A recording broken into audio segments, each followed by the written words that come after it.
আমার ভাইরা, আমার বন্ধুরা, গভীর মনোযোগ। সাহাবায়ে কেরামরা নবীকে কেমন করে ভালোবাসতেন, নবী ও সাহাবায়ে কেরামদেরকে কেমন করে ভালোবাসতেন। আল্লাহ নবী মুহাম্মদুর রাসূলুল্লাহ সাল্লাল্লাহু আলাইহি ওয়াসাল্লাম মসজিদ নববীর বারান্দার মধ্যে বসা হাজার হাজার সাহাবায়ে কেরামদেরকে বলতেন, ও আমার সাহাবায়ে কেরামরা, মনে হয় আমার সময় শেষ রে সাহাবায়ে কেরামরা, ও আমার সাহাবারা, গভীর মনোযোগ। বলো বলো, আমার ৬৩টা বছর হায়াতের জিন্দেগির মধ্যে তোমাদের মনের মধ্যে আমি নবী কোনো কষ্ট দিয়েছি কিনা, কোনো ব্যথা দিয়েছি কিনা, তোমরা বলো। আমি কোনো আমানতের খেয়ানত করেছি কিনা, তোমরা বলো।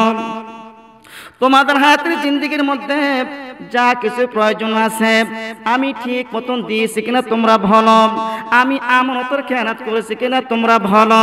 আমি তোমাদের মনের মধ্যে কোনো কষ্ট দিয়েছি কিনা, তোমরা বলো। বলো বলো, দুনিয়ার জমিনে থাকতে বলো, হাসরের ময়দানে আল্লাহ তাবারক ওয়া তাআলার সামনে যায় বইল না, ইয়া রাসূলুল্লাহ, ইয়া হাবিবাল্লাহ, আপনার কাছে আমরা এই জিনিসটা পাওনা ছিলাম। এইরকম বইলা আল্লাহ তাবারক ওয়া তাআলার দরবারে হাসরের ময়দানে আমি নবীকে এটা খায় না। জোরে বলুন সুবহানাল্লাহ। আজকে তোমরা দুনিয়ার জমিনে থাকতেই বলো, এই খবরটা শুই না, কথা শুই না, সমস্ত সাহাবায়ে কেরামরা গড়াগড়ি করে কান্না আরম্ভ করতে লাগলেন আর বললেন, ইয়া রাসূলুল্লাহ, ইয়া হাবিবাল্লাহ, নবী গো, এই ৬৩টা বছর হায়াতের জিন্দেগির মধ্যে আমরা আপনার কাছে যতটুকু চেয়েছি তার সাথে আল্লাহ নবী মুহাম্মদুর রাসূলুল্লাহ সাল্লাল্লাহু আলাইহি ওয়াসাল্লাম আমাদেরকে আরো বেশি দিয়েছেন। জোরে বলুন সুবহানাল্লাহ। আমাদেরকে আরো বেশি দিয়েছেন। একজন সাহাবী দাঁড়াই গেলেন, বললেন, না না, নবী দেয় নাই, আমি নবীর কাছে কিছু পাওনা আছি। সাহাবায়ে কেরামরা পাগল হয়ে গেলেন, ও সাহাবী, তুমি কি বলো, তোমার কি মাথা খারাপ হয়েছে নাকি? নবীর কাছে তুমি আবার কি পাওনা? হ্যাঁ, আমি পাওনা আছি। আল্লাহ নবী মুহাম্মদুর রাসূলুল্লাহ সাল্লাল্লাহু আলাইহি ওয়াসাল্লাম বললেন, সাহাবী, আয় আয় আমার বুকে আয়, আয় আমার কাছে আয়। সাহাবী কাছে আসলেন, বললেন, ও সাহাবী, বলো বলো, আমার কাছে কি পাওনা আছো, আমি তোমার কাছে কি ঋণী আছি? সাহাবী বললেন, ইয়া রাসূলুল্লাহ, ইয়া হাবিবাল্লাহ, আপনার কাছে আমি পাওনা হইলাম ওই জিনিসটা, আপনি যখন ব্যবসা করার জন্য সিরিয়ার দিকে রওনা করলেন, আপনি ছিলেন ওটের উপরে, আমি ছিলাম নিচে দিয়ে হাঁটতেছিলাম, আমার শরীরের মধ্যে কোনো কাপড় চোপড় ছিল না। আপনি ওটের মধ্যে বৈশা আপনি যখন নাকি ওই লাঠিটা ঘুরাইতেছিলেন, ছুরিটা ঘুরাইতেছিলেন, হঠাৎ করে পর্যায়ক্রমে একবার ওই লাঠির বাড়িটা আমার শরীরের মধ্যে আইসা লাগে গেছে। আমি ওই জিনিসটা আপনার কাছে পাও না, আপনি আমাকে আঘাত করেছেন, আমি আপনাকে আঘাত করতে পারি নাই। জোরে বলুন নাউজুবিল্লাহ। এই জিনিসটা আমি পাও না, আপনি আমাকে আঘাত করছেন, আপনি আপনাকে আঘাত দিতে পারি নাই, আজকে সেই আঘাতটা আমি দিব। আপনি যদি বলেন, সাহাবায়ে কেরামরা পাগল হয়ে গেছেন। হযরত ওমর রাদিয়াল্লাহু তাআলা আনহু চোখটি বড় করে বলতেছেন, হে সাহাবী, তুমি কি বলতেছো, তোমার মাথা ঠিক আছে? আল্লাহ নবী বললেন, ওমর, মাথা গরম করো না, তাহার ঋণ তাকে আদায় করতে দাও, আমার ঋণ আমাকে পরিশোধ করতে দাও। আল্লাহ নবী মুহাম্মদুর রাসূলুল্লাহ সাল্লাল্লাহু আলাইহি ওয়াসাল্লাম বললেন, আবু বকর, ও আবু বকর, যা রে যা, ফাতেমার ঘরে যা, যাইয়া ওই ছুরিটা নিয়ে আয়, আমার হাতের লাঠি মোবারক নিয়ে আয়। হযরত ওমর, হযরত আবু বকর রাদিয়াল্লাহু তাআলা আনহু আম্মা জান ফাতেমা রাদিয়াল্লাহু তাআলা আনহুর ঘরের মধ্যে গেলেন, যাইয়া ছুরিটা চাইলেন, লাঠি মোবারক দিলেন। ফাতেমা রাদিয়াল্লাহু তাআলা আনহু বললেন, ও আবু বকর, কেন লাঠি নাও? আবু বকর বললেন, আল্লাহ নবী বললেন লাঠি নেওয়ার জন্য। ফাতেমা রাদিয়াল্লাহু তাআলা আনহু হাসান হোসাইনকে ডাক দিয়ে বলবেন, আরে হাসান, ও হুসাইন, যা রে যা, কেন তোর নানা লাঠি নেওয়ার জন্য বলছেন? না জানি কোন লোক তোর নানাকে আঘাত করতে পারে, নাকি কোন লোক তোর নানাকে আঘাত করবে, মারধর করবে। হাসান হুসাইন, যা রে যা, আমি মা তোদেরকে বইলা দিলাম, তোদের সামনে তোদের নানাকে আঘাত করতে দিবি না। যদি কেউ তোদের নানাকে আঘাত করতে আসে, সর্বপ্রথম তোদের নানাকে আঘাত করার আগে তোদের দুই ভাইয়ের পিঠটা বিছাইয়া দিবি। জোরে বলুন সুবহানাল্লাহ। হাসান হুসাইন রাদিয়াল্লাহু তাআলা আনহু হযরত আবু বকর রাদিয়াল্লাহু তাআলা আনহু পিছনে গেলেন। মসজিদে নববীর বারিন্দার মধ্যে যাইয়া দেখতেছেন আল্লাহ নবী মুহাম্মদুর রাসূলুল্লাহ সাল্লাল্লাহু আলাইহি ওয়াসাল্লাম বসে আছেন। সমস্ত সাহাবায়ে কেরামরা কাঁদতেছে। ওই সাহাবী দাঁড়াই রইলেন। আল্লাহ নবী মুহাম্মদুর রাসূলুল্লাহ সাল্লাল্লাহু আলাইহি ওয়াসাল্লাম ওই হযরত আবু বকরের হাত থেকে লাঠি মোবারক আইনা সাহাবীর হাতের মধ্যে দিলেন। বললেন, এ সাহাবী, নাও তোমার ঋণ তুমি আদায় করে নাও। আমি যেমন করে তোমাকে আঘাত করেছি, আজকে সমস্ত সাহাবায়ে কেরামদের সামনে আমি নবীর পিঠের মধ্যে তুমি আঘাত কইরা তোমার মনের বাসনা তুমি পূরণ করো। জোরে বলুন সুবহানাল্লাহ। আল্লাহ নবী মুহাম্মদুর রাসূলুল্লাহ সাল্লাল্লাহু আলাইহি ওয়াসাল্লাম যখন বললেন, সাহাবী, তোমার মনের বাসনা তুমি পূরণ করো। সাহাবী বললেন, ইয়া রাসূলুল্লাহ, ইয়া হাবিবাল্লাহ, নবী গো, আপনি যখন আমাকে আঘাত করেছিলেন আমি তখন ছিলাম আমার খালি গাও, আমার গায়ের মধ্যে কোনো কাপড় চোপড় ছিল না। আপনার গায়ের মধ্যে কাপড় চোপড় আছে, আপনি কাপড় চোপড় খুলেন, তারপরে আমি আঘাত করব। সমস্ত সাহাবায়ে কেরামরা বলতেছে, সাহাবী, তুমি কি পাগল হয়ে গেলে নাকি? কি আরম্ভ করলা? কোন নবীর গায়ে আঘাত করতে যাচ্ছ রে সাহাবী? যেই নবীর গায়ে উপরে কোনোদিন মশা মাছি বসে নাই, যেই নবীর গায়ের মধ্যে কোনো একটা গাম বেশি হয় নাই, যেই নবীর গায়ের মধ্যে কোনোদিন একটা মাছি বসে নাই, যেই নবীর গায়ের মধ্যে যদি একটা মাছি বসতো আরশের মালিকের কাছে পারমিশন লাগতো। জোরে বলুন সুবহানাল্লাহ। নবী শরীর মুবারকে একটা মাছি বসলেও আরশের মালিকের কাছে পারমিশন লাগে। সেই নবীর চেহারা মুবারকের মধ্যে আঘাত করতে যাচ্ছ, তোমার কি মাথা খারাপ হয়ে গেছে? সাহাবী কিছুই বলে না, বলেন, ইয়া রাসূলুল্লাহ, ইয়া হাবিবাল্লাহ, নবী গো, আপনার জুব্বা মুবারক খুলেন। সমস্ত সাহাবায়ে কেরামরা বলেন, ইয়া রাসূলুল্লাহ, ইয়া হাবিবাল্লাহ, আমরা সহ্য করতে পারবো না। হাসান হুসাইন বললেন, সাহাবী, আমার নানাকে মাইরো না, আমার নানাকে মাইরো না।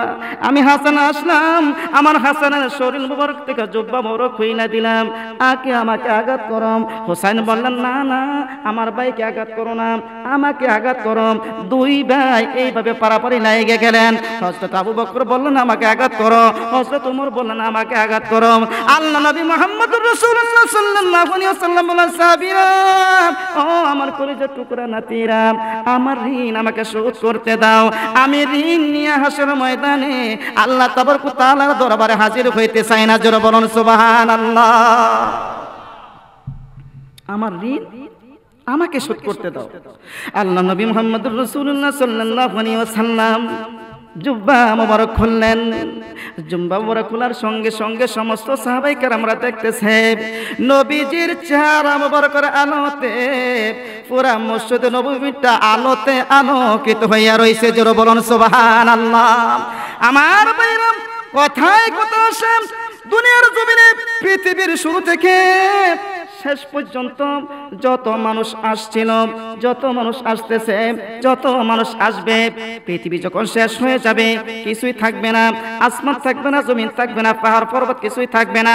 সমস্ত মানুষ যখন অন্ধকার কবরবাসী হয়ে যাবেন, আল্লাহ তাবারক ওয়া তাআলা হাসরের ময়দানে সম্মেলন ডাকবেন, মাহফিল ডাকবেন, সমস্ত মানুষদেরকে ডাকবেন। সমস্ত মানুষেরা ওই হাসরের ময়দানের মধ্যে হাজির হয়ে যাবেন। পৃথিবীর শুরু থেকে শেষ পর্যন্ত যত মানুষ কবরের মধ্যে গেছে, যত মানুষ জান্নাতি হয়েছে, সমস্ত কোটি কোটি মানুষ ওই জান্নাতের সম্মেলনের মধ্যে হাজির হয়ে যাবে। জোরে বলুন সুবহানাল্লাহ। ওই মাহফিলের মধ্যে সমস্ত মানুষ হাজির হয়ে যাবে। ওই সম্মেলনের মধ্যে একটা স্টেজ হবে, স্টেজের মধ্যে দুইটা চেয়ার থাকবে, একটা হচ্ছে সভাপতির জন্য, আরেকটা হচ্ছে প্রধান অতিথির জন্য। সভাপতি হচ্ছেন লা ইলাহা ইল্লাল্লাহ, আর প্রধান অতিথি হচ্ছেন মুহাম্মাদুর রাসূলুল্লাহ সাল্লাল্লাহু আলাইহি ওয়াসাল্লাম। জোরে বলুন সুবহানাল্লাহ। স্টেজের মধ্যে 1 লক্ষ বা 2 লক্ষ 24,000 পয়গম্বর স্টেজের মধ্যে বসে থাকবেন। আল্লাহ নবী মুহাম্মদুর রাসূলুল্লাহ সাল্লাল্লাহু আলাইহি ওয়াসাল্লাম থাকবেন, আল্লাহ তাবারক ওয়া তাআলা থাকবেন, পাশাপাশি কুরসির মধ্যে বসা থাকবেন। পৃথিবীর শুরু থেকে শেষ পর্যন্ত তো যত মানুষ আসছিল, শত মানুষ ছিল, সমস্ত মানুষেরা ওই সম্মানের মধ্যেই থাকবে। আল্লাহ নবী মুহাম্মদুর রাসূলুল্লাহ সাল্লাল্লাহু আলাইহি ওয়াসাল্লাম যখন এই কথাটা বললেন, সাহাবায়ে কেরামরা বললেন, ইয়া রাসূলুল্লাহ, ইয়া হাবিবাল্লাহ, এত বড় একটা সম্মেলন হবে, এত বড় একটা মাহফিল হবে, এত বড় একটা প্যান্ডেল হবে, দুনিয়ার জমিনে মাহফিল হইলে, প্যান্ডেল হইলে ওই প্যান্ডেলের মধ্যে লাইটিং এর ব্যবস্থা হয়। আজকে এই মাহফিলের মধ্যে লাইটিং এর ব্যবস্থা হয়েছে কিনা? লাইটের ব্যবস্থা হয়েছে কিনা? সাহাবায়ে কেরামরা বললেন, ইয়া রাসূলুল্লাহ, ইয়া হাবিবাল্লাহ, নবী গো, ওই যে কোটি কোটি মানুষ যে সম্মেলনের মধ্যে উপস্থিত হয়ে যাবে, আপনি নবীও থাকবেন, আল্লাহ তাবারক ওয়া তাআলাও থাকবে, সমস্ত পয়গম্বরেরা থাকবে, 1 লক্ষ বা 2 লক্ষ 24,000 পয়গম্বরেরা থাকবে, কোটি কোটি মানুষেরা যে সম্মেলনের মধ্যে থাকবে, ওই সম্মেলনের মধ্যে কোনো লাইটিং এর ব্যবস্থা হবে না। আল্লাহ নবী বললেন, সাহাবায়ে কেরামরা, না না না না, ওই সম্মেলনের মধ্যে কোনো লাইটিং এর ব্যবস্থা হবে না। তাহলে মানুষ অন্ধকারের মধ্যে কেমন ভাবে থাকবে? আল্লাহ নবী বললেন, ও আমার সাহাবীরা, কোনো লাইটিং এর ব্যবস্থা হবে না। আমি তোমাদের বিশ্ব নবী মুহাম্মদুর রাসূলুল্লাহ সাল্লাল্লাহু আলাইহি ওয়াসাল্লাম ওই স্টেজের মধ্যে বসা থাকার কারণে তোমার নবীর নূরের আলোতে সমস্ত মাহফিলটা আলোতে আলোকিত হইয়া যাবে। জোরে বলুন সুবহানাল্লাহ। তোমার নবীর চেহারা মুবারকের আলোতে পৃথিবীর শুরু থেকে শেষ পর্যন্ত যত কোটি কোটি কোটি কোটি মানুষ আসছিল, যারা জান্নাতি হয়েছে, সমস্ত জান্নাতীদেরকে ওই সম্মাননা ডাকা হবে, প্যান্ডেলে ডাকা হবে, সমস্ত কোটি কোটি মানুষ থাকবে, আলাদা কোনো লাইটিং এর ব্যবস্থা হবে না। আমি দু জাহানের বাদশা নবী, উম্মতের কান্ডারি নবী, কামলিওয়ালা নবী, মায়ার নবী, আমি জিন্দা নবী বলে গেলাম, আমি যেই স্টেজের মধ্যে বসা থাকবো, যেই কুরসির মধ্যে বসা থাকবো, আমি নবীর চেহারা মুবারকের আলোতে পুরা সম্মেলনটাই আলোতে আলোকিত হয়ে থাকবে। জোরে বলুন সুবহানাল্লাহ। সেই নবী বলে মাটির মানুষ। জোরে বলি নাউজুবিল্লাহ, আরো জোরে বলি নাউজুবিল্লাহ। আমার ভাইরা, আমার বন্ধুরা, গভীর মনোযোগ। আল্লাহ নবী মুহাম্মদুর রাসূলুল্লাহ সাল্লাল্লাহু আলাইহি ওয়াসাল্লাম যখন জুব্বা মুবারক খুললেন, দেখতেছে নবীজির চেহারা মুবারকের আলোতে পুরা মসজিদ নববীটা আলোকিত হয়ে রয়েছে। জোরে বলুন সুবহানাল্লাহ। আমার ভাইরা, ওই সাহাবী সঙ্গে সঙ্গে আল্লাহ নবী মুহাম্মদুর রাসূলুল্লাহ সাল্লাল্লাহু আলাইহি ওয়াসাল্লামের কদম মুবারকে পড়ে গেলেন, কদম মুবারক জড়াই ধরলেন, কদম মুবারক জড়াই ধইরা আস্তে আস্তে আস্তে আস্তে করে দাঁড়াইলেন। দাঁড়াইয়া আল্লাহ নবী মুহাম্মদুর রাসূলুল্লাহ সাল্লাল্লাহু আলাইহি ওয়াসাল্লামকে জড়াইয়া ধরলেন। সাহাবায়ে কেরাম, ওই সাহাবায়ে কেরামের শরীরের মধ্যে কোনো কাপড় নাই। আল্লাহ নবী মুহাম্মদুর রাসূলুল্লাহ সাল্লাল্লাহু আলাইহি ওয়াসাল্লামের শরীর মুবারকের মধ্যে কোনো কাপড় নাই। আমার বাজানেরা, গভীর মনোযোগ, অন্তরের কান লাগান, অন্তরের কান লাগান, গভীর মনোযোগ, মনটারে একটু নরম করেন। সাহাবায়ে কেরামরা আল্লাহ নবী মুহাম্মদুর রাসূলুল্লাহ সাল্লাল্লাহু আলাইহি ওয়াসাল্লামকে কেমন করে ভালোবাসতেন, আমরাও ভালোবাসি, সাহাবায়ে কেরামরাও ভালোবাসতেন। সাহাবায়ে কেরামরা জান এবং জীবন দিয়ে আল্লাহ নবীকে ভালোবাসতেন। ওই সাহাবী আস্তে আস্তে করে দাঁড়াইলেন। দাঁড়াইয়া সাহাবায়ে কেরামের শরীরের মধ্যে কাপড় চোপড় নাই, আল্লাহ নবীর চেহারা মুবারকের মধ্যে কোনো কাপড় চোপড় নাই। সাহাবী আল্লাহ নবী মুহাম্মদুর রাসূলুল্লাহ সাল্লাল্লাহু আলাইহি ওয়াসাল্লামকে জড়ায়া ধইরা চোখের পানি ফালাইয়া বললেন, ইয়া রাসূলুল্লাহ, ইয়া হাবিবাল্লাহ, নবী গো, টেকনিক কইরা বুদ্ধি খাটাইয়া আপনার শরীর মুবারক থেকে আমি জুব্বা বড় খুলাইলাম। এই জন্য গো নবী, এই জন্য আমি আঘাত করার জন্য নয়, মায়ের দেওয়ার জন্য নয়, আমি আপনার শরীর মুবারক থেকে আমি জুব্বা বড় খুলাই নাই, এই জন্য খুলাইছি আমি গুনাহগারের শরীরটা নবী, বিশ্ব নবী মুহাম্মদুর রাসূলুল্লাহ সাল্লাল্লাহু আলাইহি ওয়াসাল্লামের শরীর মুবারকের সাথে লাগাইলাম। যেই নবীর চেহারা মুবারকের মধ্যে কোনোদিন মশা বসে নাই, যেই নবীজির চেহারা মুবারকের মধ্যে কোনোদিন মাছি বসে নাই, যেই নবীজির চেহারা মুবারকের দেখলে থেকে তাকাইলে জাহান্নামের আগুন হারাম হয়ে যায়। জোরে বলুন সুবহানাল্লাহ। যেই নবীজির চেহারা মুবারকের দিকে তাকাইলে জাহান্নামের আগুন হারাম হয়ে যায়। ওই নবীদের চেহারা মোবারকের সাথে আমি গুনাহগারের শরীরটা লাগাইলাম।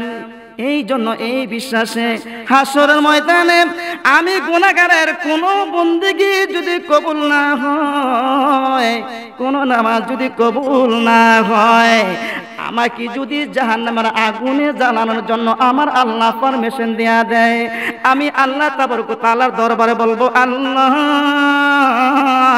ও আল্লাহ, তোমার বন্ধু মসজিদ নববীর মধ্যে যখন কোনো মিম্বর ছিল না, উসনুনে হান্নানা একটা খেজুর গাছের মধ্যে বৈশা তোমার বন্ধু জুমার দিনের খুতবা দিতেন।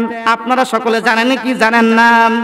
আল্লাহ নবী মুহাম্মদুর রাসূলুল্লাহ সাল্লাল্লাহু আলাইহি ওয়াসাল্লাম ওই উসনুনে হান্নানা খেজুর গাছের মধ্যে বৈশা আল্লাহ নবী মুহাম্মদুর রাসূলুল্লাহ সাল্লাল্লাহু আলাইহি ওয়াসাল্লাম খুতবা দিতেন।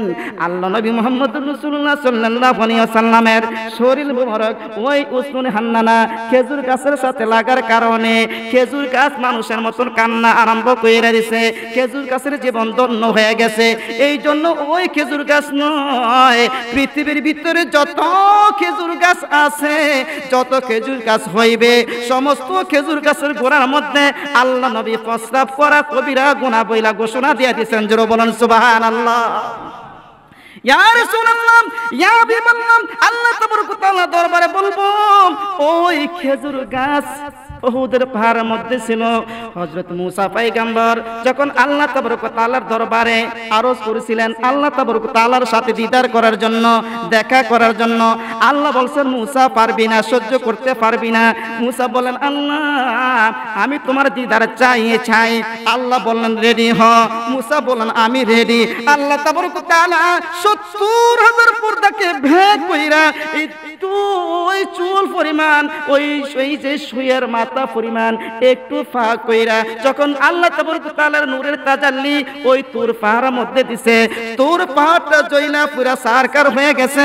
মুসা পয়গম্বর জ্বলে নাই, আর ওই খেজুর গাছটা পর্যন্ত জ্বলে নাই। জোরে বলুন সুবহানাল্লাহ। কেন জ্বলে নাই? এই জন্য জ্বলে নাই, আল্লাহ নবী মুহাম্মদুর রাসূলুল্লাহ সাল্লাল্লাহু আলাইহি ওয়াসাল্লামের শরীর মুবারক ওই যে মসজিদ নববীর মধ্যে আল্লাহ নবী মুহাম্মদুর রাসূলুল্লাহ সাল্লাল্লাহু আলাইহি ওয়াসাল্লামের শরীর মুবারক ওই খেজুর গাছের মধ্যে লাগার কারণে পৃথিবীর ভিতরে যত খেজুর গাছ আছে রে, সমস্ত খেজুর গাছ ধন্য হয়ে গেছে। জোরে বলুন সুবহানাল্লাহ। আল্লাহুম্মা সাল্লি আলা নাবিয়ানা মাদাল্লাহ নাবিয়ানা। জোরে জোরে বলি মারহাবা। আমার ভাইরা, আমার বন্ধুরা, সাহাবায়ে কেরাম বললেন, ইয়া রাসূলুল্লাহ, ইয়া হাবিবাল্লাহ, নবী গো আপনার শরীর মুবারক ওই খেজুর গাছের সাথে লাগার কারণে খেজুর গাছ পৃথিবীর ভিতরে যত খেজুর গাছ আছে সমস্ত খেজুর গাছ ধন্য হয়ে গেল, তোর পাহাড়ের খেজুর গাছটা পর্যন্ত ধন্য হয়ে গেল। আল্লাহ তাবারক ওয়া তাআলা বলেন, মুসা এই যে আমার নূরের তাজাল্লিতে সমস্ত পাহাড়টা জ্বলা পুরা সারকার হয়ে গেল, তুমি মুসা জ্বললা না, এই যে খেজুর গাছটা জ্বললো না, তার কারণ কি জানোনি? মুসা পয়গম্বর বললেন, ইয়া আল্লাহ কেন জ্বললো না জানতে চাই। আল্লাহ তাবারক ওয়া তাআলা বলেন, এই জন্য আমার বন্ধুকে না বানাইলে আমি আল্লাহ কিছুই বানাইতাম না। আমার বন্ধুর শরীর মুবারক ওই যে হুসনুনে হান্নানা খেজুর গাছের সাথে লাগছে, লাগার কারণে সমস্ত পৃথিবীর খেজুর গাছ ধন্য হয়ে গেছে। এই যে তোর পাহাড়ে যে খেজুর গাছটা ছিল ওই খেজুর গাছটা জ্বলে নাই, একটাই মাত্র কারণ, সেইটাই হচ্ছে আমার বন্ধু মুহাম্মদুর রাসূলুল্লাহ সাল্লাল্লাহু আলাইহি ওয়াসাল্লাম। জোরে জোরে বলো সুবহানাল্লাহ। ওই খেজুর গাছের সাথে তোমার শরীরটা লাগার কারণে তুমি যখন খেজুর গাছকে ধইরা বলছিলাম এই যে এখনো না দিলে দেখা কোন আশায় থাকি, বলেন এখনো না দিলে দেখা কোন আশায় থাকি, আরে মইরা গেলে দিলে দেখা লাভ হবে কি, এখনো না দিলে দেখা কোন আশায় থাকি। জোরে জোরে বলুন সুবহানাল্লাহ। মুসা পয়গম্বর যখন নাকি খেজুর গাছটা দইরা বলছিল আল্লাহ তোমাকে দেখতে চাই, এখন যদি দেখতে না পাই মইরা গেলে দেখতে কি লাভ হবে। মুসা পয়গম্বর যখন খেজুর গাছকে ধরছে, ওই খেজুর গাছকে ধরার কারণে মুসা পয়গম্বর ওই আমার নূরে তাজাল্লি থেকে বাইচা গেছে। জোরে বলুন সুবহানাল্লাহ। ইয়া রাসূলুল্লাহ, ইয়া হাবিবাল্লাহ, নবী গো, এই জন্য টেকনিক কইরা আপনার শরীর থেকে জুব্বা মোবারক খুলাইলাম, আমি গুনাহগারের শরীরটা আপনার শরীর মোবারকের সাথে লাগাইলাম। এই খাতিরে, এই জন্য, এই বিশ্বাসে হাসরের ময়দানে আল্লাহ তাবারক ওয়া তাআলা যদি আমার কোন বন্দেগী কবুল না করে, আমাকে যদি জাহান্নামের আগুনে যাওয়ার জন্য বলে, আমি আল্লাহকে বলবো আল্লাহ খেজুর গাছের সাথে তোমার বন্ধুর চেহারা মোবারক লাইগা যদি খেজুর গাছ বাইসা যায়, আর খেজুর গাছের সাথে মুসা পয়গম্বর লাইগা যদি ওই মুসা পয়গম্বর বাইচা যায়, আমার শরীরটা তোমার বন্ধুর শরীর মোবারকের সাথে লাগছে, আমার শরীরটা তুমি কেমন করে জাহান্নামের আগুনের মধ্যে জ্বালাইবা। জোরে বলুন সুবহানাল্লাহ। কেমন কইরাম আমার শরীরটা জাহান্নামের আগুনের মধ্যে জ্বালাইবা? আমার শরীর মোবারক যদি জাহান্নামের আগুনের মধ্যে জ্বালাও, তোমার বন্ধুর সম্মানের পজিশনটা ঠিক থাকবনি। ইয়া রাসূলুল্লাহ, ইয়া হাবিবাল্লাহ, নবী গো, হাসরের ময়দানে আপনার উসিলা দিয়া আল্লাহ তাবারক ওয়া তাআলার দরবারে নাজাত চাইব। আমার দৃঢ় বিশ্বাস, আমার ইয়াকিন, আপনার শরীর মোবারকের সাথে আমার শরীরটা লাগার কারণে জাহান্নামের আগুন আমাকে স্পর্শ করবে না। জোরে বলুন সুবহানাল্লাহ। সাল্লাল্লাহু আলাইহি